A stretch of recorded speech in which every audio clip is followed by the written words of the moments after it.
part about this is that this is a gambling game, and I don't know how to gamble. I don't even know what the rules are. Like, I'm pretty sure that one of the rules is you have to be desperate and running very low on options in your life. I think that's one of the options. It's one of the rules of gambling. I don't know how to do it. I don't know what you want me to say. Listen, I've never had to gamble because I make good decisions in my life. Sin City. Get out. Dude, I'm pure.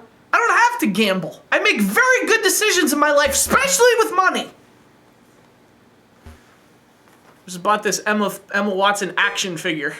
So from what I can gather, this is a midlife crisis simulator for the Game Boy. And it came out in 1991. And what you do is you show up at this place. It's in Las Vegas. You get dropped off. They give you $1,000. And then basically, you can either gamble that money, or you can also just leave. Like, you can just leave and say, you know what, I'm good. And you can cash in your chips, take the $1,000. Look, you get in a cab, and then you just leave Vegas. Like, from what I understand about Vegas, what happens in Vegas is supposed to stay there. But if you're smart about it, you'll just take your winnings and go. You'll get out of Vegas with the money. So the first person you meet is Suzy. Suzy gives you your chips here. She just says, here's $1,000, enjoy your stay. What she doesn't give you is, you know, her phone number. So the hell with you, Suzy. Not that I'd want it anyway. Look at her. She looks like the missing link, this lady. And not that, hey, and listen, not that looks are all that matters, but her personality seems pretty awful too. You can just tell. She seems like one of those ladies. So you walk away from Suzy, and what would probably be a lifetime regret if you didn't. And you walk onto the floor of Caesar's Palace. Look, holy crap, we're in Caesar's Palace. But there's no one in robes. In fact, there's no one even here. Like, there's no togas. All that's here is a couple of lousy mini games. And to be perfectly honest with you, like I said, I don't know how to gamble. So like, I don't even know what these are. I think there's roulette is one of them. Not the kind with the gun. That would be too much fun to have on a video game console. We have to have this with the, you know, with people wasting their life savings. So yeah, there's roulette, and there's some kind of card game. I think it's, I don't know, I think it's blackjack. I don't know how to play it, so I don't know.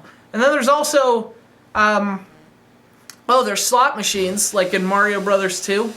And you pick any mini game you want, and you just play it as much as you want until you run out of money. Which is kind of like Vegas in general. You just play until you run out of money. And then you can leave, and you can go home, and you can get in a fight with your spouse or your parents, who probably, look, they'll either bail you out or they won't. And that's life. I like the slot machine. That was pretty easy. It's a nice, easy one to play. You just put the things in, and you know, slot machines were fun. Look, I don't know what you want me to say. There's only like, I don't know, there's like 4 mini games. Maybe 5, I don't know, I don't even remember. I'm trying to block it all out. And then, yeah, that's it, and then it's over, and you just leave. You can go to the bathroom and throw up, you know, or snort coke, whatever you want to do. That's probably what you're doing in Caesar's Palace, and then you just go home. You know, I kind of wonder, like, who bought this game back in 1991? No kids were buying this game. Kids have no concept of money. A child's concept of money is, Mom, I want Pop Rocks in 1991. That was about all kids knew about money. If you asked for something, and if you were obnoxious enough about it, chances are you'd get it. That's what money is to children. But you're like, who's buying this game? What, your parents? Or when you were going to bed, your parents would sneak out your Game Boy and play Caesar's Palace on it. Your father regretting every life decision he's ever made, wishing that he was in Vegas with all the plastic money chips and with Suzy. Since he can't be there, you know, now he's gonna play it on a cartridge on your Game Boy. I mean, look, I don't know what to say about this game. Like, you know, you waste your money, you know, and then you lose. Or if you're smart, you just cash out immediately and win. I mean, I don't know. I don't know what else you want me to say. It looks okay. It sounds whatever. I mean, there really isn't a whole lot of sound in it. Suzy doesn't seem to say a word. Good, because I don't want to hear from her either. I don't know, this isn't a bad game. It looks okay, it plays fine, it sounds whatever, I don't know.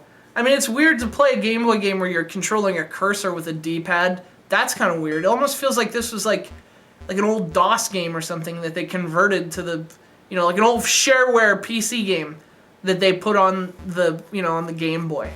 So if you're looking to go to Vegas, but all you have is a Game Boy, and, you know, a wife who you resent or whatever. I don't know. It's Caesar's Palace for the Game Boy.